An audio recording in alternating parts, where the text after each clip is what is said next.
Кстати, сегодня придет друг Адилета. Ну просто приглядись к нему, он очень интересный парень. Зачем мне этот взрослый ребенок?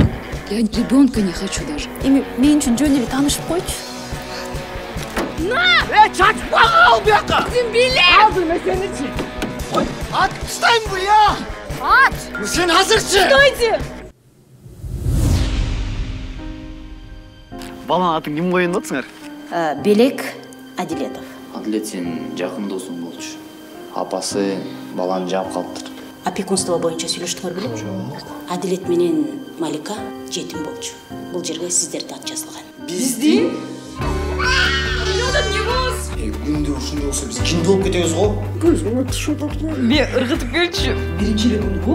Ага убакыт керек, нерв, жоопкерчилик, акча, стресс. Яна эмнеге бизди даярдап койбойт мындай? Биз өлүп калсак, сен биздин балабызды багасың максат деп.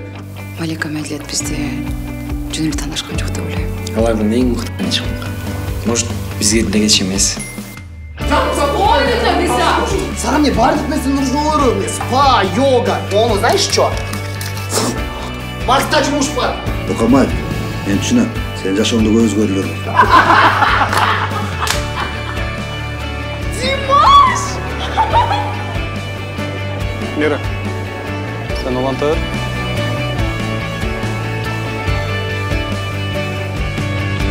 Бизденчи эч качан жакшы ата-эне чыкпайт. Түшүнчү ошону. Бала деген чоң жоопкерчилик. Сотто баланы силер менен калышын каалабайм. Эми эмне ушунтип эле бирикти алып кетип калышабы? Хотя бы алып кетпегенине аракет кылгыла.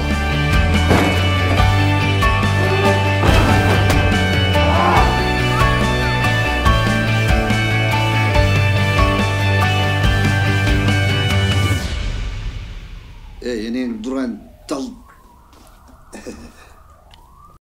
Я считаю, что человек, женщина не должна зависеть от мужчины. Бат эле апа болуп кетти.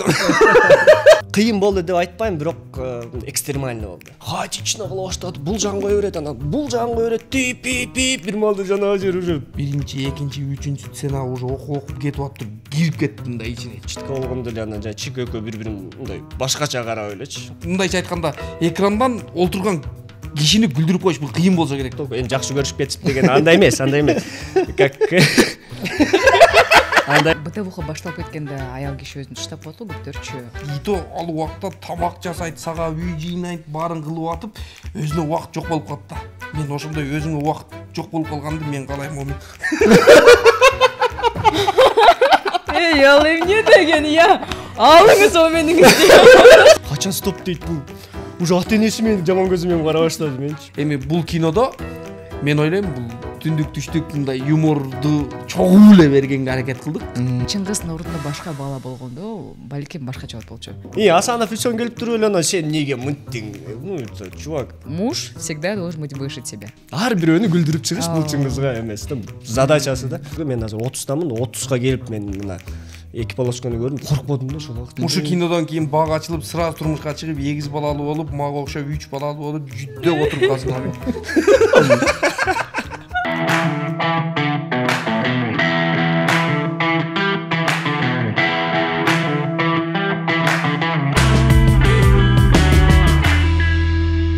Салам достор, сиздер менен кайрадан Этно подкаст. Буюрса жаңы жылдык сонун чыгарылыштар боло баштады. Ал демек, сону жаңы жылга ылайыктуу, үй бүлөгө ылайыктуу мыкты тасмалар Кудайым буюрса Кыргызстандын сонун кинотеатрларында сиздер үчүн тартылып чыгарылып келүүдө. Мына ошонун катарында азыр аябагандай өзгөчө сонун бир ат менен белек болуп, силерге белек деген бир тасма тартылды. Бул тасма Universal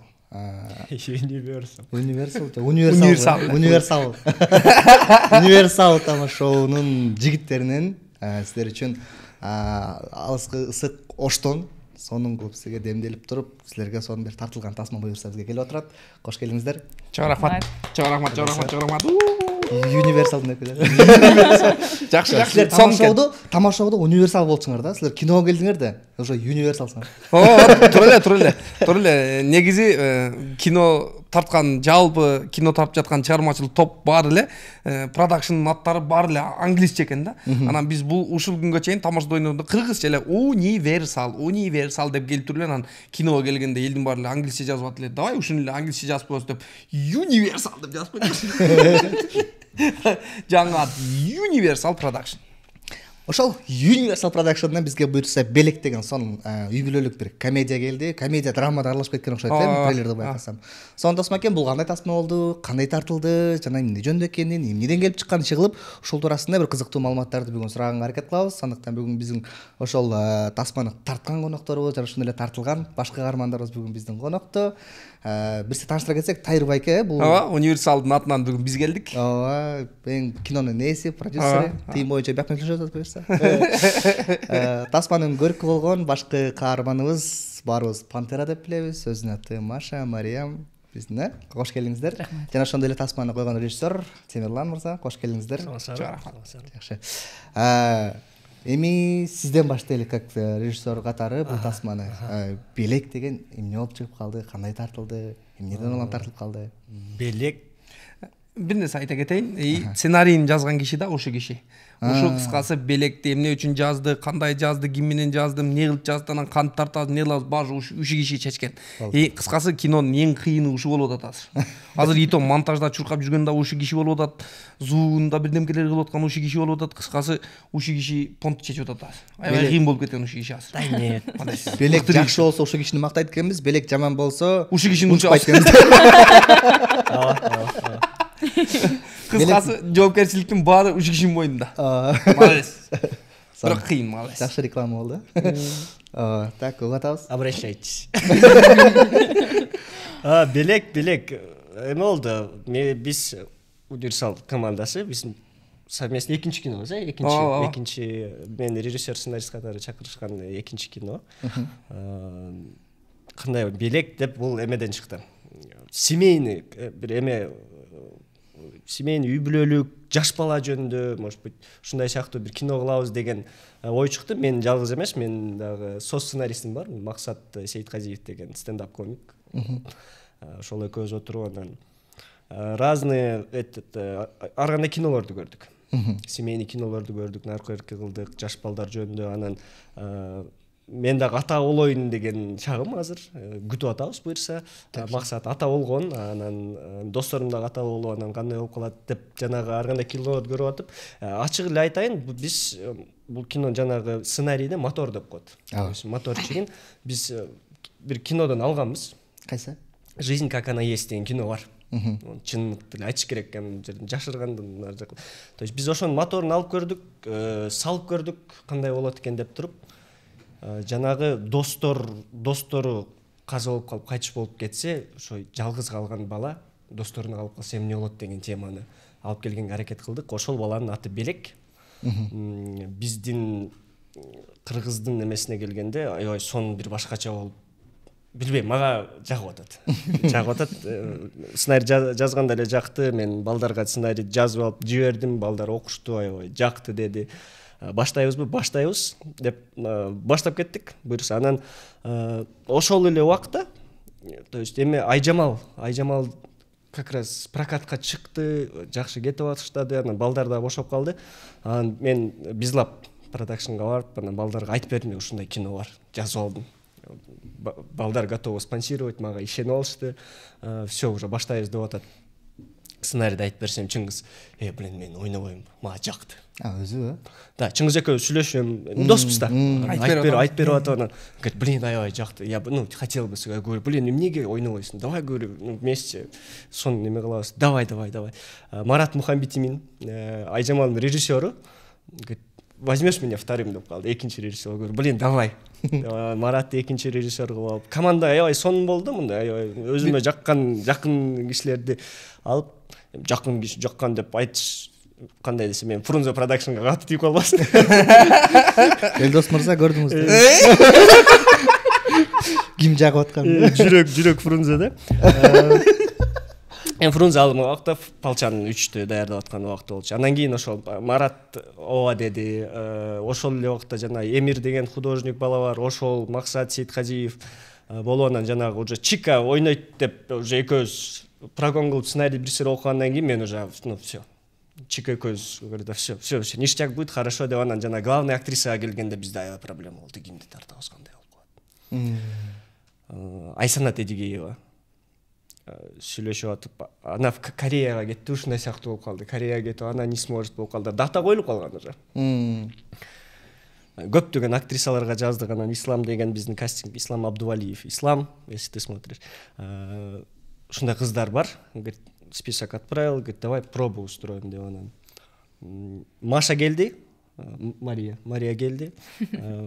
Биринчи проба өтүп атып эле, анан давай бир сценаны ойноп көрөбүз деп анан ойнотуп анан үнү башкача болду, мындай башкача баритон. Саламатсызбы? Саламатсызбы. Мындай башкача. А я не знал. Кийин айтып калыштым, говорит, она вот в ТикТоке это звезда, говорит. Я говорю, я не знаю, кандай болуп калат деп анан жанагы канчадасың десем 23-тө. А бизге это 30 жаштагы эме керек да, то есть персонаж должен быть 30 жашта болуш керек да.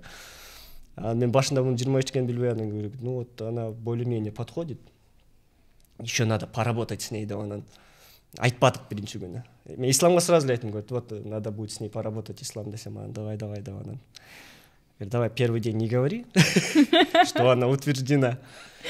Да, анан бул окуп кетти. Анан ошол бойдон Марияны утверждать эттик.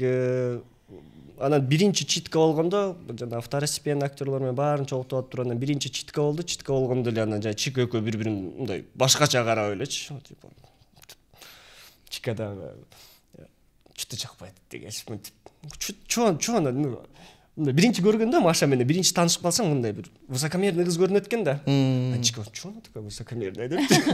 Говорит, нормально, это экөөнүн мындай чарчут. А по сценарию экөө бири-бирин аябай жаман көрүш керек болчу да. Говорит, это хорошо деп анан элдин баарына говорит, да, всё тихо, спокойно. Это аябай жакшы болду деп туруп анан биринчи күн съемкага чыктык. Ага чейин буларды көрүштүрбөдүм мен. Бир читке өттү, бүттү, көрүштүрбөдүм. Биринчи күнү чыктык дагы эле баягы биринчи сценасында экөө аябай мындай сүзүп кетейин деп урушуш керек болчу. Çarpma al bir dakika. Aldım ben seni için. At stayım buraya. At. Ошол атмосфераны кармап туруп анан ошо биринчи сценаны тартып алдык. Тартып алгандан кийин анан бара экөө жакшы көрүшүп кетиш керек болчу. Ошондой эле сыяктуу болуп, эми жакшы көрүшүп кетип деген андай эмес. Как андай эмес. Из контекста ничего албагыла, Эми имеется в виду, эми бара булар сдружились, да? Ошондой сыяктуу. Жакшы көрүшүп кинодо дагы, жашоодо дагы экөө мындай бир ушундай бир темпмен барышы азыр хорошо да. Дружеских отношений. Эч кандай эме жок, ошол. Дружеских. Да. Ошол аябай эме болду. Съемка учурунда эле кызыктуу мындай бир башкача болуп, анан биздин эң башкы кандай каарман бул Ясин Жылдызбеков деген. Покажу. Извините, пожалуйста. Вот он. Бул ошол убакта 11 айда болчу. Азыр бирге чыкты, бир жыл бир ай болуп калды окшойт. Бир жаш бир ай. Исламга сүрөтүн жиберди, говорю, вот ушул болот деп анан келди, кантип иштейм деген оюм аял, жаш балдар менен өмүр иштебесең кандай болуп калат бул? Кантип мен бозадача дөрө болбойсуң. Иля десең иля. Да, иля. Может илашың керек да. Кыйын болду деп айтпайм, бирок экстремально болду. Чынында экстремально болду. Бир башкача болду, жанагы кички бала менен иштеген аябай башкача экен. Чынында кинодон эми байкасаңыздар, может быть, силер бир вставка койсоңор, жанагы чыңырып бир ыйлаган жери бар. Чыңырып ыйлап атканда мындай болду. Короче, камераны койдук. Жаткызгыла тартышыбыз керек. Эки камера менен балдар турат, баардыгы турат, звук турат. Ата энеси аркамда. Ыйла деп чыгып калсаңар. Жок, баягы жерге мындай бир манежка бар болчу, ошого жаткызсаң эле чыңырып ыйлап атты да. Ыйлап мен башында акырындап ыйлап баштадым, анан алсаң эле успокаивался, анан кийин жана жерде албагыла, короче, всё, камеру включайте, тишина, всё, поехали деп туруп ойлоду. Жана ыйлап баштады, жана бир 10 секундтан ашык уже 15-20 көгөрүп калат го. Элдин баары мени карайт. Качан стоп дейт экен деп. Качан стоп дейт бул. Уже ата энеси мени жаман көзү менен карап баштады менчи. А тиги ыйлап атат, прям Мен жүрегім ауырайды, но баяғы жағып атады да ушул кадрды киного койсом. Негизи ошо киношниктер мыкач эле болобуз. Аябай, блин, өзүмдү аябай жаман көрүп 20-25 секунд ыйлаттырдым чынында. Уже баягы көгөрө баштаганда анан стоп дедим, баягы апасы жүгүрүп барып эле алып сразу кечирим сурадым. Кечирип койгула, эшикке чыгып кеттим. Ошондой аябай экстремальный болду, бирок в целом аябай мындай десем, душевный болду. Бир башкача кино болду, эми бунун баардыгы экран көргөзөт деген ойдон, бирок чынында аябай душевный кино. Жакшы көрүш. Жана жерди бир кайталап коюш, жакшы көрүш эмне эле? Башкысы жакшы көрүшүптүр да. Да, эми баардыгы сдружились, команда дружная была, эч ким урушкан жок, уруш талаш болгон жок. Ошондо чынында эле биринчи келгенде Чыңгыз мырза сизге жакпады же, кандай болуп калды акча? Жок, мен өзү биринчи келгенде кандай атмосфера болду сиз? Бул менин эң биринчи баш каарманым. Ошондуктан атмосфера болуп мындай, вау, ушундай болот беле. Мен билбейм да, тартылган бирок второстепенный роль да, бардыгы. То есть айтып коет, булга келесиң, бул вакытта келесиң деп коет, и все, барып калчумун. А бул жерде прям команда, отурасың, окушуң керек, толкундануу болду аябай, башкача сезимдер болду. Аны ошон, может из-за этого, что жаман көрүнүм окшойт, бирок барды айтат, биринчи көргөндө мени мындай стерва деп көрүнөт, бирок мени жакшы билген адамдар билет. Жок, мен биринчи көргөндө эмес, азыр канчанчы жолу көрүштү, азыр стерва деп билем. Азыр деле. Азыр деле билем азыр. Жини мо мурдун учунда деп койчу эле, ошондой эле сезилет. Нето сүйлөсөң эле мо жакалашып, мушташып кетчи дейлөө. Даяр турасызбы? Ошо даяр турам да, если что, бирдемке болсо. Эми жанагы информация сурайсың го, мисалы кастинг директор деле келгенде кандай кыз, эмне канча жашта, кандай кино тартылды эле, буга чейин опыт болгонбу деп туруп анан сурасаң, жана Ислам айтты, нет, опыта не было. Второстепенный ролдерди аткарган деп анан говорю, ну хорошо, давайте приглашайте деп анан отурганда эле биринчи суроосу, здравствуйте, биринчи суроосу канча төлөйсүңөр? Вообще андай болгон жок. Да, мен билбейм канча төлөдүм. Что вы хотите сказать этим фильмом, деди да. Я такой такалып калсам болобу ошол жерден айта албай эле. А вы об этом не думал, да? Жаткыш керек болчу. Буга чейин деле чоң актерлор менен иштегенсиң, анан алар да мынтип сурабайт да, негизи уже сценарийди окуган адам, ну вот что несет этот фильм, они все знают. Что вы хотите сказать дегенде мен дам. В смысле деп койдум. Ну, будет трудно, да, анан. Нет, Маша очень молодец, большая молодец, это находка, я считаю. Она, мындай айтканда, аябай сонун ойноп берди. Эми кемчиликтерин айтпайын, эми бул биринчи башкы роль болгондуктан кыйналды. Айт. Конечно, айтыңыз. Айтыңыз, укам, мен угам. Жок, уктуңуз беле? Жок, угам. Эмеси Мария аябай мындай гибкая экен. Гибкая, то есть угат. Жок, мен муну ойной албайм, айта албайм деген жери жок. Ойношуң керек, монтип койчу десең, бир ойнойт, еще поправляешь, еще ойнойт, эми жана дубльдар көп болот. Бирок анысына карабай, сон да, сон мага жакты, мен акыркы дубльдарын отуп көрөм, все есть, мага жакты. Негизи бул Тасманын именно сценарийин окугандан кийин, буга чейинки мисалы өзүңүз жана башында айткандай, второстепенный экинчи ролдорду аткарып жүрүп, анан эң башкы ролду аткарууга, мындай аткаруу деген бул өзүнчө жоопкерчилик да, чындыгында карап келгенде өтө чоң жоопкерчилик.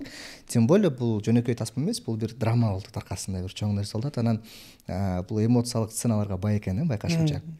Анан бул нерсени биринчи алууда, биринчи аткарууда сиздердин ичиңизде мындай сомнение болгон жокпу? Аткара аламбы, аткара албаймбы, болобу, болбойбу? Кандай ойдо болдуңуз биринчи чыкканда? Сомнение, чын айтканда, бүгүнгө чейин бар. Смогла ли я это деп. Кинону көрө элек. Биз эле көргөнбүз, бул көрө элек. Сомнение бар. Бирок көрөрмандар өздөрү ойлойм, какой-то вывод кылышат деп. Но я очень старалась, честно. Ошондо кинону эмне айтканда келишип турбуз, өзүң ошондо түшүндүңүзбү?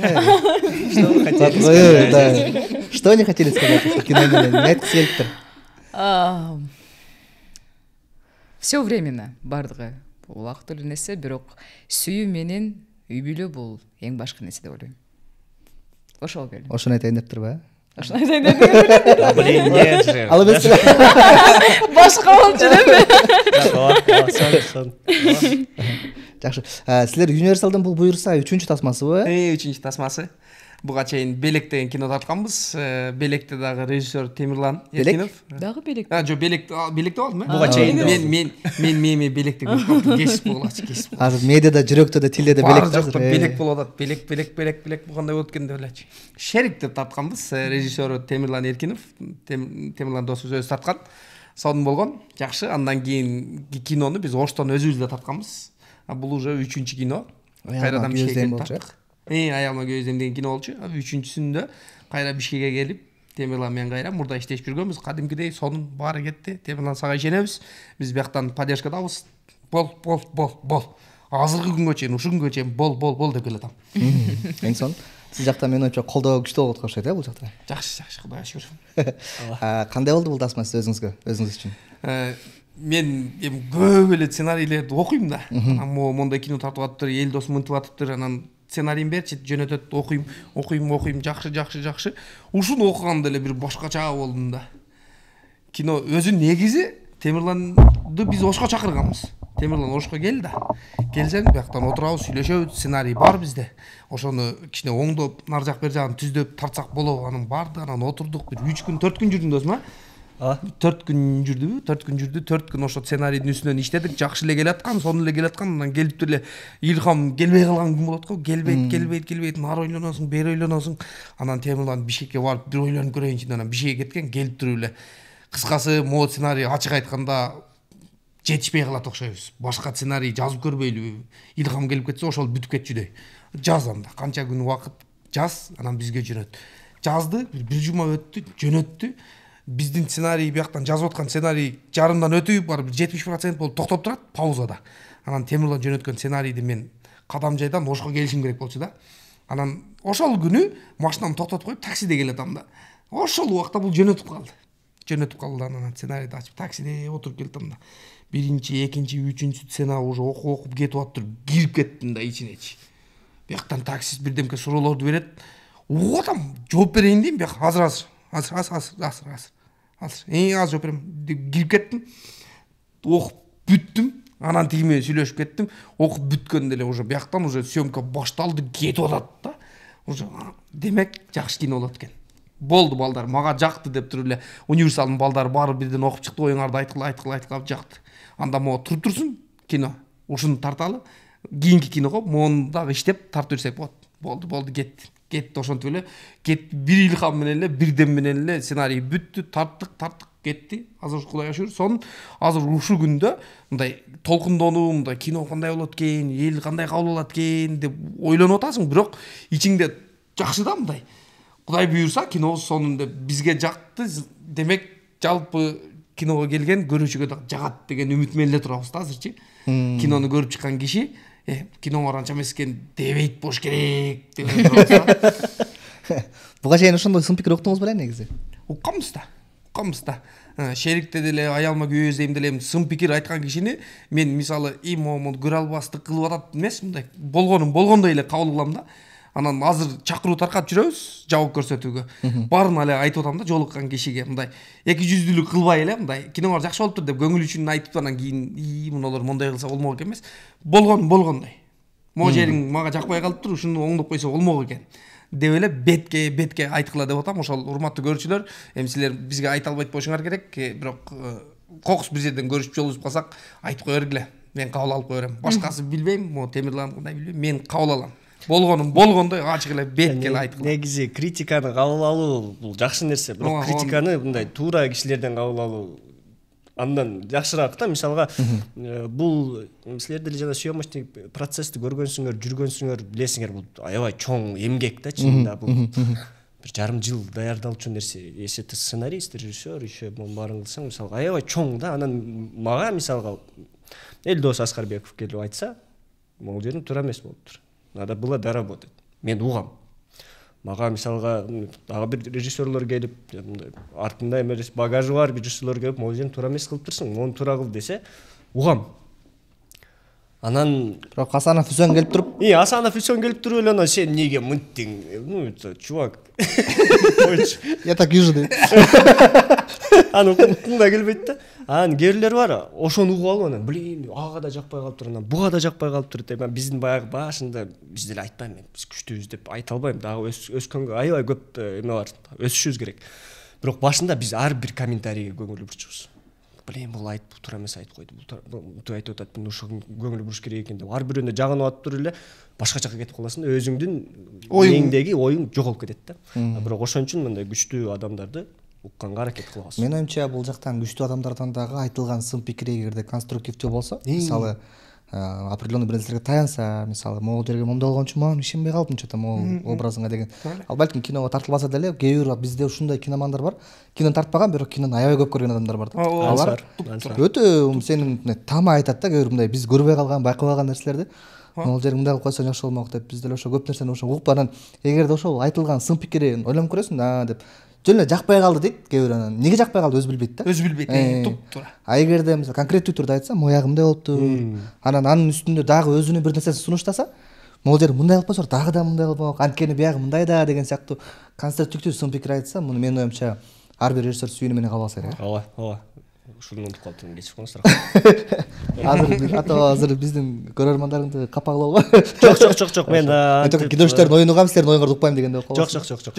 Ошондой ойдо калып кетиши мүмкүн, бирок азыр сон болду. Андай эмес. Эми мисалга деген ал көрүүчүлөргөчү бир эле мисалы эме жакпай калышы мүмкүн да, бир какой-то герой жакпай калып туруп эле мисалы жөн эле неприязнь кылып туруп эле, сен жамансың деп туруп бүт команданы жамандап салган. Негизи эме дейт го, ошо кинонун деңгээли, кинонун команданын эң слабый менен өлчөнөт дейт да. Мисалы режиссер аябай жакшы болсо, оператор аябай жакшы болсо, тизине баардыгы жакшы болуп турупчу, жанагы элементарно биз көп маани бербеген грим начар болсочу, анан элди карап туруп муруту бир аз кышкырак чапталып калган болсочу, кинонун деңгээлин ошого чуруп калат да ошочу.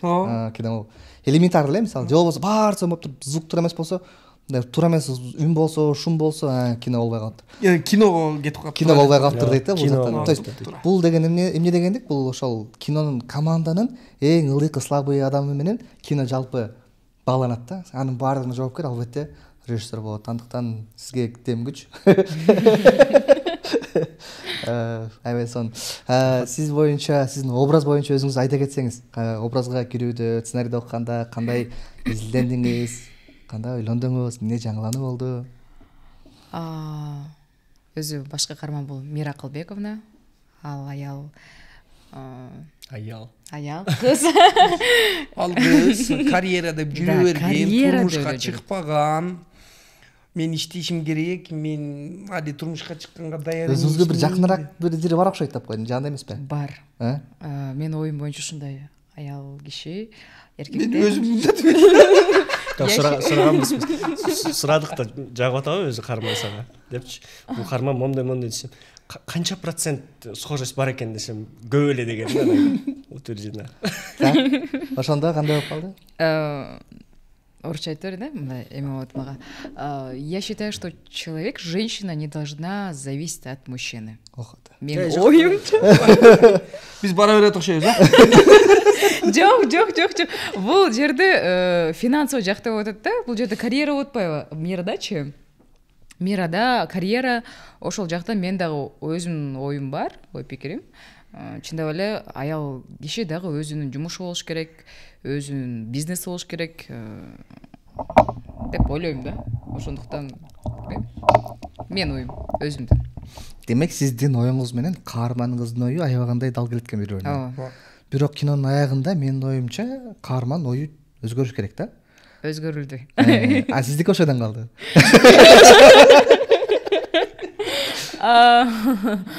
Мындай 50-50 бул жактан да кете албайсың.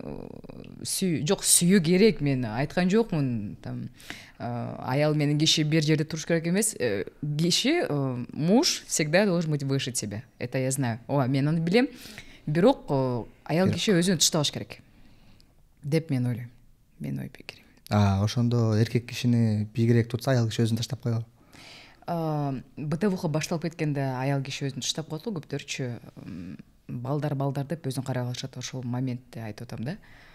Өзүн таштабаага аракет кылыш керек деп ойлойм. Мен азыр жигитим жок го эми өзүнчө эле кыйын болуп атам билбейм эми кандай болуп кетет балам болгондо ошондой эле сыяктуу да бул кинодочу жанагы ылайым ушул кыз бат жигит таап бат эле турмушка чыгып кетсин сразу эгиз бала болсун ушу кинодон кийин бак ачылып сразу турмушка чыгып эгиз балалуу болуп мага окшоп 3 балалуу болуп жүдөп отуруп калсын аны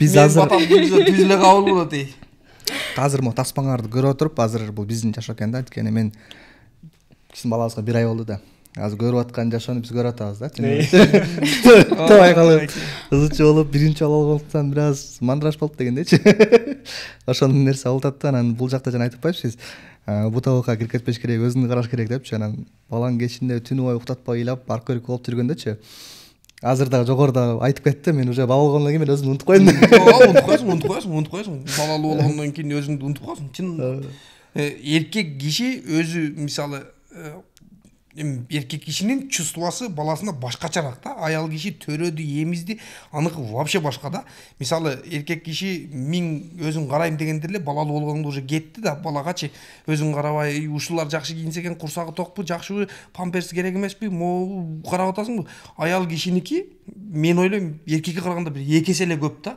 ал эмизип атат карап атат и то ал убакта тамак жасайт сага үй жыйнайт баарын кылып атып өзүнө убакыт жок болуп калат да өзүнө убакыт жок болуп калат чындап элечи мен ошондой өзүңө убакыт жок болуп калганды мен каалайм момин эй ал эмне деген я алыңыз о менин кичинекей кезде ушундай эле го мен курсагым тойду деп туруп омин деп туруп дагы ширин нерсе келип калса кандай эле жанагы адам көп нерсени отрицать этсе мону кылбайм деген сайын ошол нерсеси болуп калат ошол нерсе болуп калат го андыктан биз да күтөбүз чын чыдамсыздык жок мисалы мындай эле суроо берейин деп таң сетип бир жигит жагып калды да давай үйлөнөбүз десем эмне дейсиң азыр давайды давай дейсиң болду ошондой эле экен да все даяр экен все урматтуу жигиттер давайга давай короче болду кыскасы биз даярбыз деп болду ана даяр абдан сонун ошондочу Калыбек мырза мен өзүңүздөн бир оюңузду Калыбек мырза деп коем Калыбек мырза келет деп күтүп алып жакшы эле Калыбек кетпеди Ошко Калыбек Ошко кетти Оштогу жабык көрсөтүүнү даярдап жүрүшөт чакыруу таркатып жүрүшөт анан биякта Бишкектеги мен режиссердин жанында жүрөм универсал дегенде биз бул кинону тартканда бул төртөөбүзбүз Калыбек Садык Жакшылык мен төртөөбүз деле Жакшылык дей берсең деле болор универсалдын атынан кыскасы бул тасма менен кыскача ойлонуп көргөндө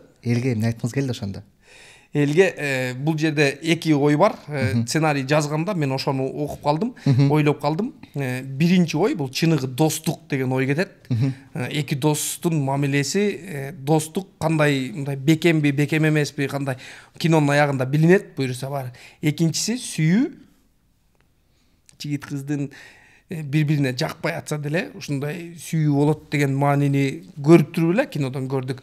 Анан мо белек деген ат коюлганын себеби мо 2 мааниси бар, Темирлан. Биринчиси мен түшүнүгүм боюнча, сценарий боюнча, кинобуз боюнча биринчиси баланын аты Белек, экинчиси үйлөнбөгөн жигит менен турмушка чыга элек кызга экөө баш кошо элек туруп Кудайдан келген Белек. Жана орустарда незарекайся деп коет го. Ошондойду айткысы келген да, мисалга Чыңгыздын бүгүн келбей калды, Чыңгыз ооруп калды. Бирок Чыңгыздын персонажы мен бүт кыздар менен болушум керек. Мен да карьерам бар. Мен каяктан сенин 5 балаң барбы? Кереги жок аны депчи. Child free. Машандагы эмес ушундай, мен карьера кылышым керек. Мен аял катары мен эме болбошум керек. То есть көз каранды болбошум керек деген кишилерге бала. Ме деди, ме үй, ме бала. Отказды берип койсо болот, бирок ушул жерден достук ойноп атат да. Досуңа кантип жок демексиң деген сыяктуу. Ошол жерден анан конфликт башталат. Кийин кандай кылат деп анан ушул жөндө кино. Анан мен өтө бир нерседен үмүттөнөм. Темирлан мырза. Аягы мен күткөндөй мындай бир аягында бир күтүүсүз бир финал болсо депчи. Эгерде мисалы азыр баары жакшынакай болуп, ошо баланы жакшы тарбиялап, экөө бирге бактылуу болуп калса, бул мен өтө жөнөкөй болуп калат. Мен билсем аны мындай бир сырдуу аягында бир нерсе болуш керек, Эми билбейм, ошондой деле болуп калышы мүмкүн. Эми сиздин жана сиз эми билишим боюнча кино көп көрөсүңөр. Кинокритиксиңер. Анча эме койбогула. Койбогула. Мен оптум ага чейин жетти. Анчага чейин жетти. Айткым келгени бүгүнкү күндө Кыргызстанда кино тармагы чындыгында бир топ деңгээлге уже көтөрүлүп келди. Бул картинка тараптан дагы, актерский игра тараптан дагы, ошо менен бирге сценарий тараптан дагы мыкты кинолор, мыкты тасмалар жаралып атат. Бул эмнеге дегендик? Бул коммерция, конкуренция күчөп атат. Конкуренция күчөгөн сайын кино сапаттуу болгонго тийиш. Азыр элдерди бир нерсе менен таң калтырыш кыйын болуп калды негизи алганда. Мурун бир эки комедия тартып туруп эле элдин баары ошол агып кыргыз кино деген мурун айырмачы эмес го, айырмалгачы эмес го. Кайсыл кино кыргыз кино чыкты деп эле ошого бара берчүбүз да, ошол нерсе болчу. Азыр болсо уже тандап калдык. Кино менен элди таң калтырыш керек. Анан мен ошо ойлонгонум, бул жактан дагы кинонун аягында бир таң калтырыч бир нерсе болот сөз, Эми кинокритиктерге айта албайм. Возможно, бирок жөнөкөй зрительге, жөнөкөй көрүүчүгө такой приятный, хорошая мелодрама. Добрый, хорошая мелодрама деп айтылам. Мен бул кинодон силердин анчалык күт деп дагы айтпайм, деген тип дагы айтпайм, бирок жүрөккө жакын. Биз именно жаш ата-энелердин да көйгөйлөрүн көргөзгөнгө аракет кылдык. Балалуу боло элек, үйлөнбөй жүргөн жигиттерге, турмушка чыга элек кыздарга батыраак үйлөнүп турмушка чыгып, ушундай балалуу болсоңор, ушундай сондун ширин жашоо башталат деп айтса болот.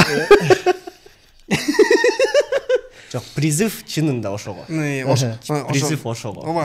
Ушу жерден турмушка чыга элек кыздар бат турмушка чыккыла, үйлөнө элек жигиттер батыраак үйлөнгүлө. Ошо дагы бир жолу айтайын, жанагы мен айткан сайын эле Мария Пантер өзүнчө эле кыжылат болот. Мен оюмча бул мындай болду да, мен оюмча азыр айтып койсуңар, үйлөнгүлө, көйгүлө жана башка депчи. Бул мен оюмча жогору жактан өткөндө айтылбады беле? Көп балалуу болгула депчи. Ошол. Азыр мотивация жакшы, сонун болуп атат азыр. Азыр 3 балалуу болгон болсок, дагы бирди келинчегим төрөй турган болсо, мен канча сом алам? Мен билбейм. 7,5 миң аласың. 7,5 миң сомбу? 7,5 миң, 400 миң сом ушундай. Бирок ал нарын эле беле же жалпы эле? Нарын эле болуш керек ал бирок. Жалпы эле кылып койсунчу. 4-чү балалуу болсоң 400 миң сом, 5-чи балалуу болсоң 600 миң, 6-чы балага да 600 миң, 7 болгондо миллион болот, 8 болгондо 1,5 болот, 9-10 болгондо 2 миллион болот. Бизнес турбайбы, жакшы бизнес экен. Сиз мо TikTok токтотуп эле 10 болот. Азыр миллионер болуш Кыдыршевич. Биздин кино напрямую ушул нерсеге үндөйт эмес. Элдин баарын чыкырып атат ушул нерсеге. Айбайсон. Маша десем болобу, Мариан десем. Ким сиздин караганда ким деп кайрылар мындай? Сизге кандай, ким деп кайрылса, сизге жакыныраак, жакшыраак болот? Эң жакшысы эле өзүнө жаккан эле Пантера. Пантера. Эң жакшысы Пантера. Бул себеби кулагына угула берип, Пантера мындай жумшак, сонун угулуп калган да. Үйдөгүлөр не дейт, үйдөгүлөр мисалга? Пантера ханым дейт. Үйдөгүлөр не дейт айтайынбы? Эй дейт. Ай кыз. Ай кызым, ай. Эфириңен чыгып тамак ичип алчу деп. Азыр бул сиз кандайдыр бир деңгээлде образ болсо дагы, бул бир кичинекей баланын апасы болгондо бир жонту негизи менен бир аз болсо да сезип көрдүңүз да. Албетте. Кандай экен? Мен балдарды аябай жакшы көрөм. Так. Балдарга барабыз. TikToktон мындай алган нерсени чыгарам да кичинекей балдарга. Дом престарелыхка барам, детский домдорго барам, то есть от себя балдарга.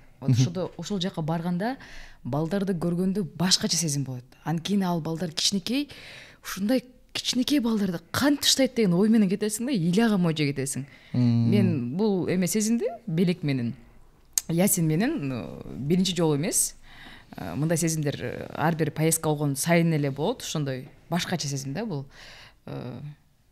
Кичинекей бала көргөндө неме болгум келет, апа болгум келет. Чындап эле. Карьераны токтотуп койсоң окшойт эле. Критерий болгон. Дагы бир критерий болгон. Мисалга Ясинге карадык да биз көбүрөөкчү. Ясин мисалга Чыңгыз менен Чыңгызга колунда сразу барды. Монтип элечи. И Машага дагы ушинтип барды да. То есть корккон жок. Коркпой, бул сразу ойноп кетишти экөө тең. ошол да бир чоң критерий болду. Мисалга башка актрисаларга ал дагы жандай жаш болот экен да көбүнө бара бербейт. Көбүн жактыра бербейт. Эми жаш балдар ушундай го. Жаккан адамга бар, ошон үчүн Машанын энергетикасы жаш балдарга аябай күчтүү экен. Ошон үчүн бул жакшы апа болосуң деген ишенимдемин. Апа болгуң келет атам? Болгуң келет атам? Ким болуу келбейт? Кел та, Омин. Бат эле бат эле апа болуп кетсин. Ай, барлы Омин эле бүтөт го бекде. Кинодо да мен көп бата берем. Кинодо да бата бергем, Бергенсиз. Кинодо да бата бергем. Азыр да бата берип атам. Тайрык мырза, мындай да. Мен көп кээ бир кинолордо мынтип байкап калганжа, экөөңөргө мындай бирден суроо да. Түштүк менен түндүктүн, же болбосо түштүк менен Бишкектин десек болот. Юмор бир аз айырмаланат, Көп андай. Вот тасмада именно түштүктүн кандай юморлору бар? То есть эмнеси менен айырмаланат ошол жагы? Мен ушул жерден бир нерсени айта кетейин. Кинодо мисалы юмор чыгарыш бул кыйын болсо керек, Тока? Кинодо мисалы сахнада жүрөбүз да. Сахнада эл менен ойносоң, мындай сезесиң дейм. Импровизация кылып, элди сезип, кандайга күлүп атат, биз сахнада көрүнүп калганбыз да. Анан сахнада живой көрүп күлгөн башка, анан кинотеатрга кирип экрандан көрүп, бул мындайча айтканда экрандан олтурган кишини күлдүрүп коюш бул кыйын болсо керек да. Өтө кыйын болсо керек. Анан колубуздан келишинче аракет кылдык. Анан сценарий жазып атканда да Темирлан Универсал ошо биздин Калыбек Садыктар ойной турган жерди Универсал ушул жерде жарат деген сыяктуу кылып туруп эле бизге место калтырып кете бериптир да. Ошол жерде Универсал ойнойт ушул сценада. Анан өзүнө ой келип калса жазып койгон. Ушуну өзгөртсөк деле болот, башка болсо деле болот деп туруп анан келип туруп колубуздан келишинче юморду берген аракет кылдык. Азыр бул кинону көргөн киши эми Калыбек менен Садыкты көргөн киши ыйлабайт болуш керек. Кирип кинода азыр мына экөө ыйлатат эмес, ал киши күтөт болуш керек. Экөө кадрда чыгып калганда эле, могу жерде күлсөк керек деп отурган жерден эле колдон келишинче күлдүргөнгө аракет кылышты жигиттер. Күлдүрөт, Кудай буйрса, келиңиздер. Анан драма ушундай мелодрама сүйүү жагын Темирланга тапшырып, Чыңгыз менен Марияга тапшырып, колдон келишинче аракет кылдык. Кыскасы, комедиялык мелодраманы болгон күч аракетти жумшадык. Эми бул кинодо мен ойлойм бул түндүк түштүк мындай юморду чогуу эле бергенге аракет кылдык. Баардык эле көргөн киши. Ошо байкашымча ошо именно түндүктүн бир өзүнүн башкача бир колорити бар да. Мындай түштүктүн башкача бир колорити бар. Мындай сүйлөгөн эле күлөсүң. Ошонусу бар да. Мисалы подачасы башкача болот, ошонусу болот. Анан силердин тасмаларыңарда да бул нерсе бир аз айырмаланып көрүнүп турат да. Анан бирок бул жактан болсо бир аз башкачараак болгондой, Мисалы трейлерин байкасам, бул жактан бир аз мындай ошол нерседен мурунку тасмалардан айырмачылык бардай сезилди. Бар. Ошол туурасында айта кетсеңер. Эми мындай да, мисалга бир история айтып кетейин. Тамаша ойногонбуз баардык кишилер, жана биз Орус КВНден келген кишилербиз да. Өзүм оштукмун мен. Тоже понимаю колорит. Анан жанагы тамашага келгенде биз мисалга чыгабыз, Бруклин деп ойночубуз. Биз Бруклин командасы чыгат, например, бир эң жакшы тамашабыз мындай элге прям паровоз болуп деп кеткен бир тамашабыз болду. Сыймыктанып типа рахмат деп кеттик. Бизден кийин эле Эрмек байке Ош технологиялык университети дегенде уже жанагы биздин эң күчтүү тамашабызга кол чапкандан бир 10 эсе да, просто булар чыга элек да сахнага. Ош дегенде эле гул турат да. Анан мы что-то не так делаем, ребята. Не кылып жүрөбүз биз бул жакта депчи. Анан ушундай кишилер жана сахнадагы ушундай уверенный жүрүп, почти народный артисти деп коет буларчы. Ушундай кишилер келип алып, так, тох, мондай кылыш керек, кандай кылабыз дегенде мен силер менден сурап атасыңар. Кандай кылып? Мен, наверное, келди мен силерге теме калтырып кетейин, ситуацияны берейин силерге. Өзүңөр ойлоп таап көрүлө. Мен силерди мындай ойногула деп текст жазып бере албайм. Жок, негизинде текст жазылуу, эми булардын жанагы силер айткандай эле колорит менен, особенно Садык, аябай любой жерде жакшылык аябай смешной, Калыбек өзүнчө бир смешной. Ошолордун бир эмеси бар болчу, линиясы бар болчу, Чыңгыздын достору деп. Анан ошол жерге текст жазылган, ушул тексттин үстүнө юмор кошсоңор кошкула, кошпосоңор мындай линиядан чыкпагыла. Линиядан чыкпагыла. Хорошо дешти, болду. Балдар келишти. Анан отуруп алып анан редактура кыла баштадым. Анан ошол жерде да уялам да. Блин, балдар, мен силердин юмор не смешно, пацаны. Камерадан вообще башкача көрүнүп калышы мүмкүн депчи. Алып атып өзүм уябай как я могу их редактировать депчи. Бирок чында комедия жагын келтиришти. Бирок башка жагынан да комедия жагы көп болду. Именно билбейм, эми жана жаш ата-энелерге болгон комедия сыяктуу нерселерди бир нерсе спойлер кылып кетейин, жанагындай барбы силерде да, сиз бир ай болуп калса эгер балаңарга мынтип сууну алып туруп жугунтардын алдында мол жагы менен текшерет экен го. Ошондой сыяктуу бир эмелерди кошконго аракет кылдык. То есть юмор ушундай жактан держится да, көп жерденчи. Ошол. Жана эме деп коет экен го, буну жана юморду бул күзгү деп, зеркало. То есть жашообузда болгон нерсени тек көрүп коюп, өзүңдү өзүң көрүп күлө бересиң. Көбүнчө ошондой. Болгон эле факт. Эми жанагы ситуативный юмор деп коет, эми бул жанагы негизи эле жашоо өзү смех да. Муну эгер ошондой жак менен карасаң, любой эле нерсе, даже мындай трагедия, комедия они рядом ходят. Мынтип карап көрсөң, даже трагедия болуп аткан жерде да мынтип карасаң күлкүнчтүү да. Айла жоктон күлөсүң. Айла жоктон күлөсүң, жана күлкүң келбей атса да мынтип күлөсүң го. Ошондой нерселер көп. Бул тасмада аткарууда сиз үчүн ортосунда бир кыйналганчылар болсо керек, э? Же андай болгон жокпу? Болду. Кайсыларын? Эмне болуп кыйналдыңыздар? Трагедия жери бар, ошол жерде ыйлаш керек болчу. Ошондо өзүмдү кыйнап ыйлаттым. Менин оюмча кыздар үчүн ыйлаган маселе болбош керек же кандай? Ооба. Кыйын деле эмес деп айтса болот, бирок именно через себя нужно было пропустить. Жөн эле көз жаш эмес, прямо ооба, өзүм мындай ичиңен чыгаш керек болду да. Ошону элестетип, анан кийин ыйлаганда башкача сезим болот болчу. А мынтип эле жөн эле көзүмө мынтип ыйлап койсом, башкача. Билинет го анын баары, сезет адам. Любой адам сезип коет аны. Ошол жери кыйын болду ойлойм. Окшошту аны? Жакшы. Мен тамак алып келип калдым да ошол учурда. Анан тамак ичип аласыңарбы, кандай деп кирип барсам эле съемка болуп аткан жерге. Акырын. Не болуп атат десем, ыйлайын деп даярданып атып. Анан акырын иштен кулак салсам. Деп атты. Мариянын оюнуна немаловажный эмес, Чыңгыз Султанов аябай көп эме кошту. Өзүнүн опыты менен бөлүшүп, экөөнүн дуэти аябай мындай бир сонун болду, бир башкача болду.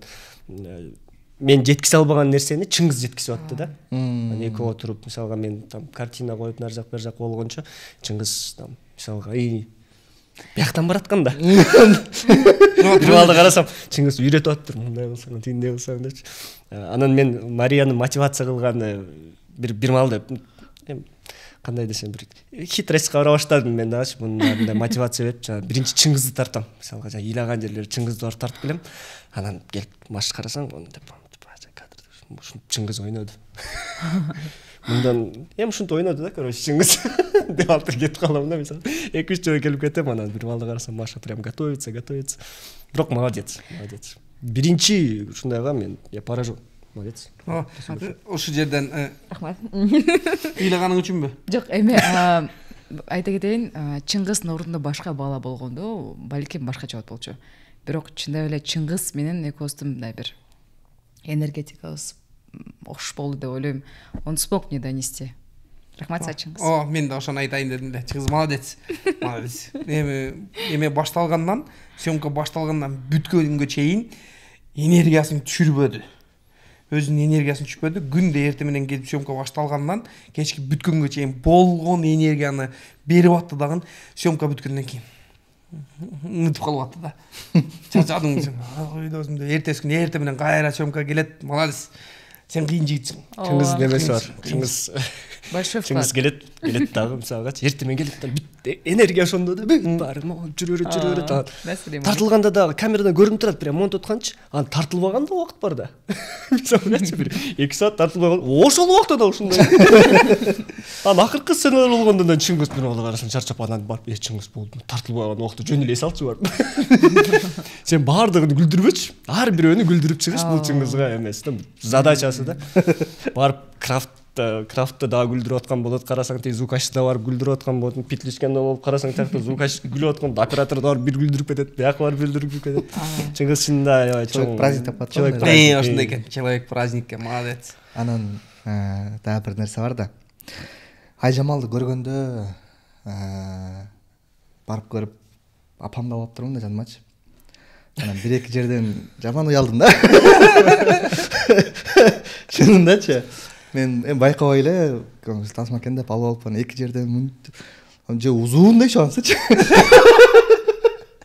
Еще бир эмес деп кой. Еще бир эмес 2 жолдон жаман ыңгайсыз болуп кетсин да муну болуп. Анан бул жактан дагы карасам экөөңөрдүн ошондой бир трейлерде моментиңер бар экен да. Анан бул жактан мындай өзүм эле келейинби, доспалар менен келейинби? Жок, биздин кино 12 жаштан. Ака анчалык калп. Может ошол үчүн келген адамдар бар. Мен азыр аларга айтып коюп, анан алар келбей койсом эмне кылам деп. Кыскасы мындай. Не кылайын, телефонду тартып алганымды сразу эле көрсөтпөйбүз. Жок, уялбайсыңар, ата-энеңерден уялбайсыңар. Баары жакшы, бул үй бүлөлүк мелодрама, ошон үчүн бүт баардыгыңыздарды жаш балдар менен дагы келип көрүңүздөр. Аябай сонун бир мелодрама болгонсуду. Чынында бир башкача мындай душевный деп коеюнчу, дагы бир кантип душевный, как жүрөккө жаккан, жүрөктөн жаккан, ушундай сыяктуу. Кыскасы жана жерден кесип койдуңар, Экөөбүз аденеши. Бер жан көрсөтүп берем сага. Ланстар бол. Жок. Сен эмне болдуң? Мен айтпай эле койдум. Кино жерден өзү башка нукка бурулат деп алган. Сен мага буруп кетейинчи, Ясин жөнүндө сүйлөшөбүз. Мында Ясин жөнүндө сүйлөшөбүз. Мен башка жерден бир нерсени айта кетейин. Ясиндин ата-энесине Адлет, Альбина, молодец, силерге чоң рахмат. Жалпы команданын атынан, Universal Production атынан. Себеп дегенде өзүнүн кичинекей баласын алып, съемкага келип, тарттырып, кайра кетип, эртеси күн съемка болсо кайра келип кетип, убакыт бөлгөнүңөр, бул уже бизге сонун салым кошконуңар да, өзүңөрдүн убактыңарды бөлүп келгениңер үчүнчү. Чоң рахмат. Жумуштарын таштап келишти го? Ооба да. Жумуштарын таштап келишип атты. Бир аябай корккон бир сцена болду. Кандай сцена эмес, ал мындай бир кичинекей эле нерсе болуш керек болчу да. Анан Чыңгыз Ясинди алып перекресткке туруп регулировать этиш керек болчу. Ухот.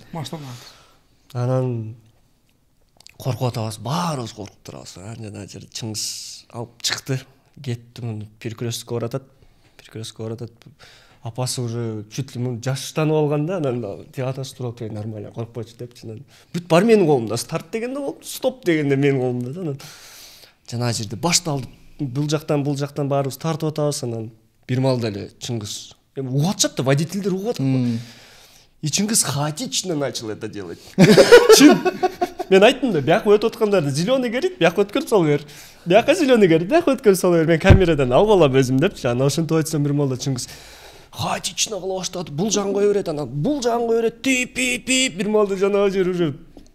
Блин, азыр эмне дейт экен, азыр милиционерлер келип эмнесе дейт. Аркабызда милиционерлер турат. Свердловскийге, Родого чоң рахмат. Карап турушты, чынында карап турушты. Бирок жана жерде жүрөк түшүп калды. Стоп, болду, Чыңгыз болду десем, ал жактан укпайт жана. Пепил дегенден Чыңгыз укпай баштады. Образга кирип Дирижер болуп кылып атат. Анан акыры келип, Чыңгыз болду деп, акыры стоп деп алып келдик. Алып келгенден кийин эмне канттың десем, досум баягы камерада мощный көрүнүш хотел дейт да. Чыңгыз образга кирип кетет. Мен чтоб мындай окшошсун деп кылдым деди. Ошол жерден аябай жүрөк түштү, бирок бардыгы коркпогула, бардыгы жакшы. Аркабызда бүт баары бар болчу. Свердловскийдин бүт баары биздин милиционерлер кетип чоң рахмат, баарды карап турушту. Ошон үчүн белек тасмасында эч ким жаратыр болгон жок. Жок, бир гана мен. Менин психологический. Аябай. Эң сонун негизи чындыгында чоң кишилер менен иштеш кыйын болот, анан жаш балдар менен тим болот. Бул чоң жоопкерчилик биринчиден, албетте. Бул экинчиден бул чоң эрдик десем болот. Андыктан мындай сонун жүрөктөн чыккан, мындай сонун аракет менен тартылган тасма менин оюмча жаман болбойт. Буйрса. Анан жакшы даталар менен чыгып атат, Кудайым буйрса. Баардыгын азыр маанай жакшы, жаңы жыл кетип атышат. Үй бүлөсү менен эс алганы бир жакка барганга даяр. Андыктан ошолорго жагымдуу маанай тартуулап, сонун тасма тарпсыңар. Бул силерге чоң рахмат демекчибиз. Көрүүчүлөрдүн атынан өркүнүңөр өсө берсин, мындай тасманы дагы далайын жарата бергиле. Жакында трейлериңер чыкты. Трейлерди көрдүк. Бир суроо барды. Бизде трейлер деген рубрикабыз бар кичинекей. Трейлерди канча жолу көрдүңөр? Примерно. өзүңөр? Өзүбүзбү? Мен бир адашпасам бир 30 жандан да көп көрдүмбү бир 10 жолу 5 жолу көрдүм мен.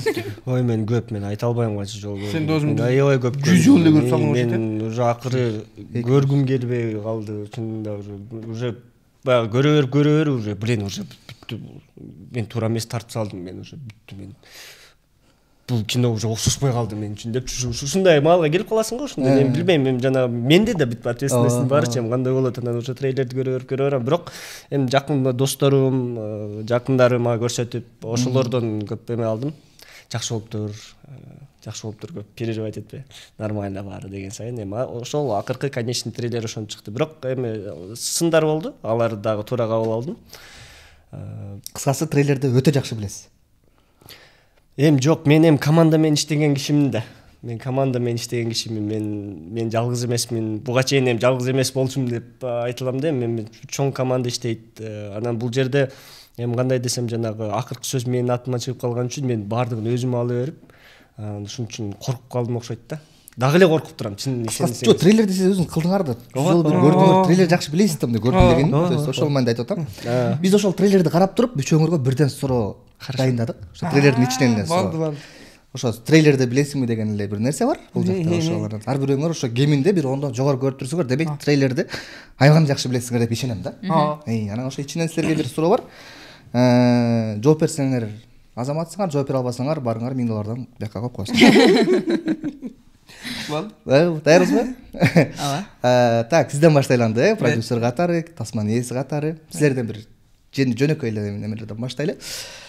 Үчөөңөр милиционер болупсуңар, милиционердин ролун ойнопсуңар. Анан бул жакта ошо силерде өткөндө бизге Аязат болуп келди. Жакшылык Аматовдун Тасмадагы званиясы кандай? Лейтенант. Баракелди. Сразу. Аны мен сразу эле жаттап калгам да, ал жакшылык бизден кичинекей да. Ан трейлер чыкканга чейин кино тартып атканда жаттап калгам да. Жакшылык бизден кичинекейирээк. Ал уже ошондо чогуу иштеп калган болсо, ошол жумуштагылар Чыңгыздын достору Калыбек Садык болот. Анан жакшылык кичинекей эле болот да. Сен ушакта чогуу иштейсиң. Ошол сыяктуу болгон сыяктуу биздин өзүбүздүн азыр биз менен тең курактуулар баары ушул капитан болуп калды да. Азыр биздин досторубуз, ошо милицияда иштегендер баары капитан. Анан демек кинодо Чыңгыз биздин досубуз капитан болуш керек, Калыбек капитан болуш керек. Анан Садыкты карап туруп, капитанга бир аз жетелек болуптур. Ага лейтенант, старший лейтенант деп коет. Ошентип туруп анан жакшылык жаңы бүтүп келген, жаңы ишке кирген лейтенант болуш керек деп лейтенант деп койгон. Баракелде, биринчи суроо есть. Сан жооп тура. Мен азаматмын. Эми сизге. Тайырбек Исманалиев биздин костюмер.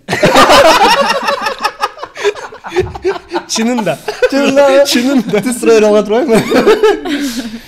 Жакшы. Экинчи сизге суроо берелик. Сиз болсо кичинекей бала менен көп иштесеңиздер керек, Анан трейлерде көрдүңүздөр, кичинекей бала эмне болот, ал кичинекей бала ыйлайт. Демек, трейлерде кичинекей бала канча жолу ыйлаган?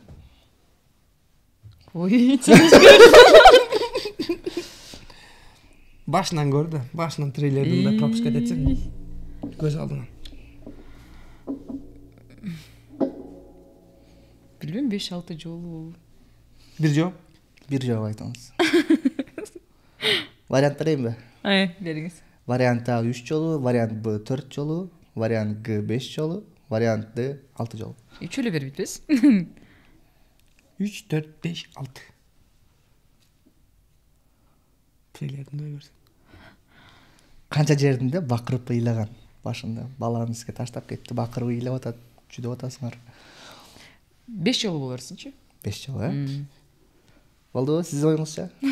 3 жолу, 3 же 4. Точно 3 жолу. Точно. Анткени мага жок, точно жооп 4. 4, Тилекке каршы жооптор туура эмес. Туят. Канча 2 жолу эле? 3 жолу. 3 эле жолу. 3 жолу экен. Ооба. Көп айтып аткан мага эмнеминче көбүлдайт депчи. Күлгөнүн койбойсуң. Мага деле ошо 3 же 4 деп атам да, 3 же 4. Возможно, жанагы ыйлаган эмес, мындай эле бир ыйлаган сыяктуу кадрын дагы эсептеп калдыңар деген сыяктуу болуп кетти. Жок, ыйлап аткан, конкретно бакыр өкүрү ыйлап аткан кадрынан ошо 3 экен. Жакшы. Бул деген балалуу болуу электин белгиси. Эгерде мен туура жооп бербегенде болду. Так, эми сизге сурай берелик. Бул жактан сизге пак эксперт катары сурай беребиз да. Бул жакта кичинекей баланын бир 2-3 жерде бир кийими окшош экен. Анан ошол кийиминин бул жагында бир жазуусу бар экен да. Ошол жазуу эмне деген жазуу эмнени түшүндүрөт? Көп кийимчен болуш керек эле. Көп кийимчен бар экен, анан жазуусу бар, бир эле кийими бар экен да. Жазуусуна көңүл буруп аптырмын, бирок точно. Жок, точно бар болчу досум. Мен азыр эстей албайм. Костюмер катары сиз жооп берип коесузбу? Точно бар болчу. Действительно. Бул жагында адатомный кийим экен, бул жагында жазуу. Анан бул жагында жазуу. Ошол кийим менен бир 3-4 кадрда жүрөт. Бул серый кийим экен. Серый бияктары кара. Ошо название эмесин билбейм, бирок жазуусун чын жаман жазуу экен. Жок. Жок. Панда беле? Так, сиз кандай дейсиз? Сиз костюмерден сурасаңыз. Костюмерден панда деп. Мен по цветам эме эсимде бар, анткени костюмер айткан буларды окшош кийим кылбайлыкпы депчи. Окшош кийим кылам, бирок көңүл буруп аптырмын, кечирип койгулачы, пожалуйста. Мен жаман режиссер окшош. Сонолорду коюп атканда тиги окшош жеңи кара. Чындап эмне эле тайыр? Ушу панда эле болуш керек. Жок, панда эмес, башкача бир сөз болчу. Жаман сөз болуп чыкпайса болду эми. Мен да ошону көбүнчө мисалы тасмаларда ошолорго маневрлерде майда чүйдөлөргөчү. Анткени көбүнчө режиссерлор ошо майда чүйдө менен бир паскалкаларды кое берет го, бере берет го. Мен да ошолорду акырын карай берем. Бул тасмалардан карасам, ошол жазуунун ошо англисче жазылып тур, кыргызча которгондо жуунга маймыл деп. Жазуу бар экен. Ошо жуунга маймыл. Ошонун кыргызча жуунга маймыл болот. Англисче которсаң. Так, перезапись. Жуунга маймыл деп мен пасхалка калтыргам деп. Монтаждан ушерди жок, чында. Кечип калат. Айтып атпаймынбы, мен сиз критика айтканда эми мен сизди угам. Ошон үчүн лично сизге айтып атам, көп нерсени күтпөңүз. Сиз Эрлан Камчыбеков деген дагы бар. Аябай көп көргөн. Ошондо жуунган деген сөздү которсок эле беркинси монкей экен да. Монкей эмес экен, мен ошо мени таң калдым. Мен англисче аябай гана катуу окубайм, бирок дейт a basing ape дейт. Ошондой экен, a basing ape дейт экен. Анан жуунган маймыл деп майнис ошондой которулат экен. Купающаяся обезьяна деп орусчасы. Ошондой экен, бул дүйнөлүк бренд экен. Ошондой. Анан мен карап, ошону эме кылып койдум да. Мен ойлогом ошол бир жазуу постоянно жазуу турат, көп жүрөт, балким мисалы апам сагындым деген сыяктуу бир жазуу бар болуш керек деген сыяктуу ойлогом да ошону. Анан которуп көрсөк ушундай экен, мага мен ушундай жакшы эме экен. Өсөбүз эми мындан кийин. Көрүп коюш керек экен. Эмелерди коюп салып го. Мен да кээде аны берчү элем, именно ошого бербей калдым да. Спонсорлорду, демөөрчүлөрдү коюп салат. Мисалы, дүйнөлүк футбол деле алайлы. Реал Мадрид да, мисалы. Реал Мадрид, Fly Emirates. Араптардын. Эми ал уже түз реклама да. Кээ бирөө болсо именно ошол өзүнүн айткысы келген нерсесин кошпой берет го. Ушундай сыяктуу эле да, мисалы. Мисалы белекти башка тилден бир белек деген жазууну тапты. Ошол сыяктуу. Кыскасы ошол, мен негизи чындап мага бул тасма уже кызык болуп баштады. Мен бул тасмага сөзсүз түрдө уже барабыз деген ниет бар. Анан Кудайым буйрса 19 декабрдан баштап Кыргызстандын бардык кинотеатрларында болот. Бирок 18-ден баштап атайын ошол тарткан адамдар менен бирге, каармандар менен бирге, медиа өкүлдөр менен бирге атайын бир жабык көргөзүү болот. Ал жабык көргөзүүгө биздин атайын өзгөчө көрүүчүлөрүбүздү да чакырабыз албетте. Канча билет бере алабыз? Урматтуу Этно подкастынын көрүүчүлөрү, сиздерге да сөзсүз түрдө жабык көрсөтүүгө билет таштайлы. Канча билет таштайсыз, Саламат мырза? Бир 2ден 3 болсо 6 билет калтырып койсоңуз болот. 6 билет. Сөзсүз түрдө. Биз жакшы бир шарт коелу. Бир нерсени жазсын комментарийге. Ошонун аркасынан жакшысын же болсо өзгөчөлүгүн тандап туруп, ошону беребиз. Эмне деп жазып койсок болот? Сунушкар. Комментарийге бир шарт койсок тура болот да. Сон болот экен. Эме деп шарт коелу. Акыркы жолу комментарий жазып аткан киши, мисалы көрүүчү сиз акыркы жолу кимден кызыктуу белек алдыңыз эле? Өзгөчө белек, Өзгөчө мындай. Эмне белек алдыңыз? Мен жигитиме роза гүл алдым. Анан мондой кылдым эмес, мындай кызык кызыктуу белектер болуп калат го. Биз мисалы ошондой кылчык да, мисалы кандай биз студент кезде акча жок, өзүң студентсиң. Анан эмне белек берсек, бир группалашыңдын же досуңдун туулган күнү болуп калат да, эмне белек берсек, бирок акча жок. Эмне кылсак деп туруп эле ойлонуп туруп эле базарга барасың. Аптекага же любой базарга барасың, бир упчу соска бар го. Упчу аласың, ал ашып кетсе бир 50 сом турат. Сосканы алып туруп, магазиндеги ар бир шоколадтын эле иштетилген коробкасы, кичинекейинен чоңуна чейин, биринчи кружка сыяктуунун коробкасын, анын сыртынан чоңураак идиштин коробкасын, упчуну саласың, коробканы жабасың, скоштойсуң, кетти, акырында мондой коробка чыгат да, магазиндеги чоң коробка чыгат. И ошонун сыртына жана гүл орогон букет сыяктуу жылтыраак эле ал деле бир 50 сом, 100 сом турат, ошону аласың, сонун кылып подарочный кылып оройсуң, лентаны тартасың, чоң кылып көтөрүп барасың, досум, туулган күнүң менен биздин атыбыздан белек коесуң. Ал бисмилла туулган күн болгон учурда анан ача баштайт. Биринчи коробканы жыртат, экини жыртат, үчтү жыртат, ачып кете берет, акырында монча коробка чыгат. Анан кызыктуу да, анан ушуну ачсам чыгат, ушундан кийин чыгат. Ачса эле бир соска оозуна кылып туулган күнүң. Ушул сыяктуу бизди көрүп аткандар кызыктуу алган белегиңизди жазыңыз. Ошо белектердин ичинен чында биз да мында күлүп мону алган турбай, болду сиз чакыруу сиздики болот. Эң сонун. Мына ушундай достор. Ошондой шарт менен биздин атайын өзгөчө жабык көргөзүүгө келсеңиздер болот. Калыбек менен бирге, Универсал менен бирге, жаратмандар, актриса, актерлор менен баарыбыз менен бирге ушул тасманы көрмөкчүбүз. Андыктан бул негизи чыныгы кинону жабык көргөзүүдөн көргөндө башкача атмосфера, башкача эмоция аласыз чындыгында. Ошону биз менен бирге сезип, биз менен бирге көрүп кетиңиз деп чакырмакчыбыз. Анан ошол подкасттын жыйынтыгында ошо биздин салттуу сурообуз. Өзүңүз айтсаңыз, белек тасмасын эмне үчүн көрүш керек? Кыскача 3 себеп. Кыска сөз мененби? Кыскача 3 себеп. Мол үчүн тасманы конкретно көрүшүңүздөр керек деп өзүңүздүн көрөрманыңызды чакыра кетсеңиз болот. Ооба, урматтуу жалпы көрүүчүлөр, бизди көрүп аткандар, эмне үчүн бул кинону көрүш керек? Ушул суроого сонун жооп берген аракет кылайын, бирок кыска сөз менен жеткириш керек экен. Үй бүлө боло электер кантип үй бүлө болсо болот, кийин балалуу болгондо кантип караса болот. Ушул сыяктуу үй бүлөлүк сонун кино. Бул кинодо 3 сөз болчу, Жок, 3 себеп айта бериңиз. 3 себеп, Биринчи себеп ошол үйлөнө элек кыз жигиттер үй бүлө болгондон кийин турмуш кандай болот, ошол сыяктуу, ошон үчүн көрсөңүздөр болот. Анан экинчиси кокусунан келип калган белек болсо, сизде эмне кылмаксыз? Кудайдан келип калган белек болсо, же ким бирөө тууганыңыз болобу, ата энеңиз болобу белек болуп калса кандай болуп калышы мүмкүн? Үчүнчүсү Универсал эмне кылтат экен деген суроого жооп алгыңыз келсеңиз болот. Универсалдын балдары сахнадан көрүнбөй калды го, мына концерт болбой калды го, концерттер жок болуп атат го. Универсал ушуну кылып жүрөбүз кыскасы. Ошого келсеңиз болот. Универсалдын балдары эмне эле кылып жүрөт, баш жашоодо десеңиз, келип көрүңүз. Бир нерсе кошуп кетсем болобу жана. Комментарий жок, мындан сырт карашчы. Комментарий жазгыла деп атпайсызбы? Урматтуу Камчыбек Кыдыршевич. Эгерде бул көрүүнүн түбүндөгү комментарийлерде мен аялыман 2 полоска белек алдым дей турган болсо, мындай 2 полоска көргөздө ошол мага белек болду деген комментарийлер көп болсо, сиз дагы ошого көңүл буруп коюңуз. Туура эле да. Туура эмес айтып атамбы? Жакшы. Жок, ошондой дагы эгер чынында алгандар болсо, мисалга мен жазып кетем, анткени мен да жакын арада мага монтип көргөздү, мен да аябай сүйүндүм, мага бул чоң белек. Мен ушул чынында эмеде болду. Съемка учурунда тартып аткан учурда угуп калдым, анан походу тоже свыше деп турат.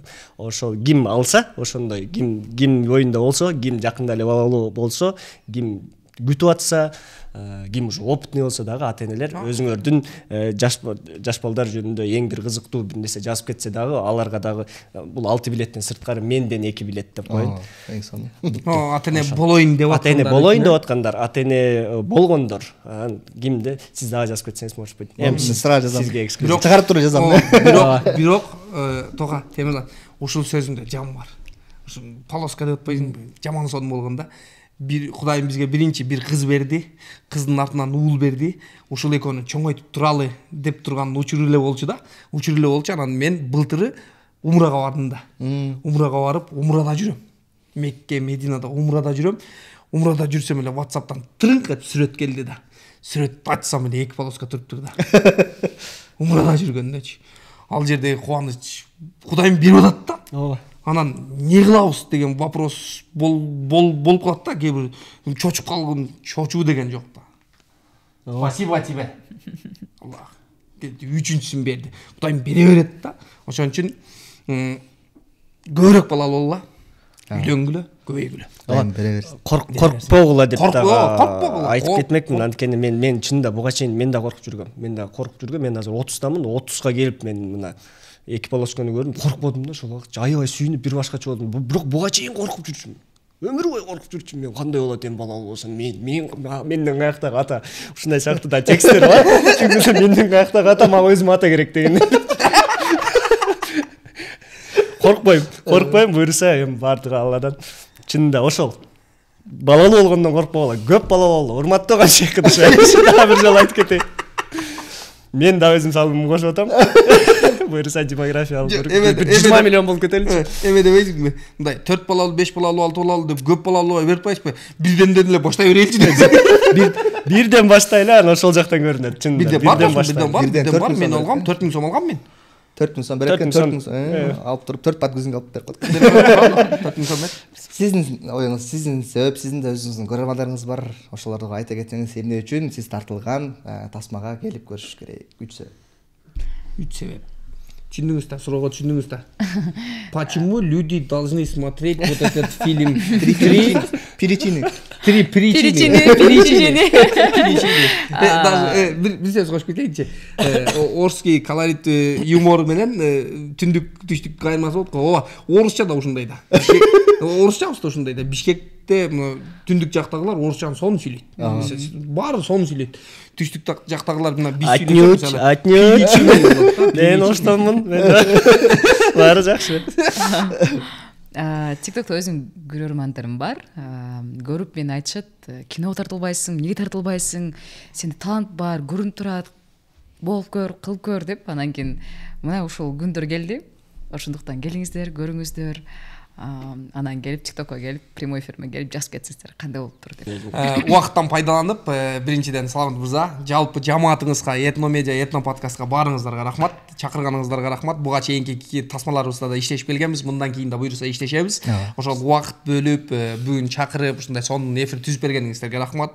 Жылуу тосуп алыңыздар, жылуу узатып атасыздар. Ошол жалпы Universal Production атынан, жалпы команданын атынан чоң рахмат. Ишиңиздер ийгилик тей берсин. Чоң рахмат. Кудайым күч кубат берсин. Мындай талыкпастан, чарчабастан эмгекти кыла бериңиздер. Алга Этномедиа, алга Этно подкаст, алга Universal, алга Кыргызстан. Ооба.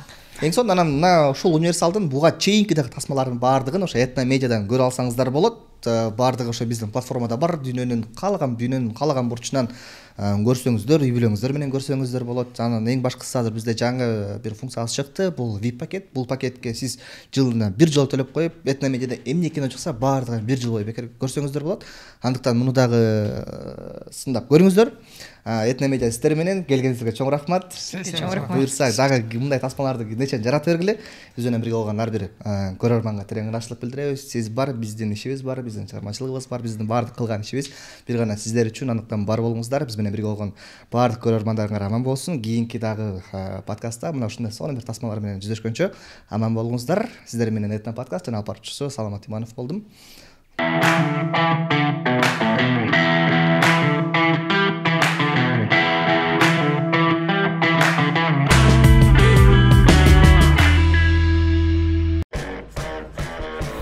Кстати, сегодня придет друг Адилета. Ну просто приглядись к нему, он очень интересный парень. Зачем мне этот взрослый ребенок? Я ребенка не хочу даже. Мен Джонни танышып койчу. На! Чачпага ал бияка! Сен биле! Алды месеничи! Ой, ат тастайм буя! Ат! Сен азырчы! Стойте! Баланын атын ким коюн деп атсыңар? Белек Адилетов. Адилет сенин жакын досуң болчу. Апасы баланы жаап калыптыр. Опекунство боюнча сүйлөштүңөр белем? Жок. Адилет менен Малика жетим болчу. Бул жерге сиздерди ат жазылган. Биздин? Күндө ушундай болсо биз кимди болуп кетебиз го? Көзүмө түшүп атты. Мен ыргытып келчү. Биринчи эле күн го? Ага вакыт керек, нерв, жоопкерчилик, акча, стресс. Анан эмнеге бизди даярдап койбойт мындай? Биз өлүп калсак, сен биздин балабызды багасың максат деп.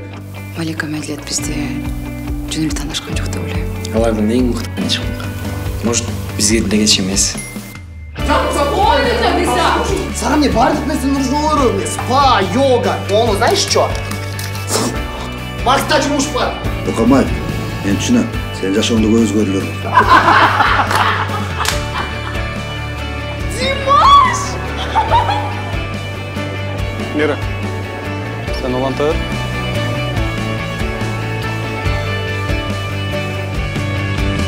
Сенч эч качан жакшы ата-эне чыкпайт. Түшүнчү ошону. Бала деген чоң жоопкерчилик. Сотто баланы силер менен калышын каалабайм. Эми эмне ушинтип эле бирикти алып кетип калышабы? Кача алып кетпегенине аракет кыл.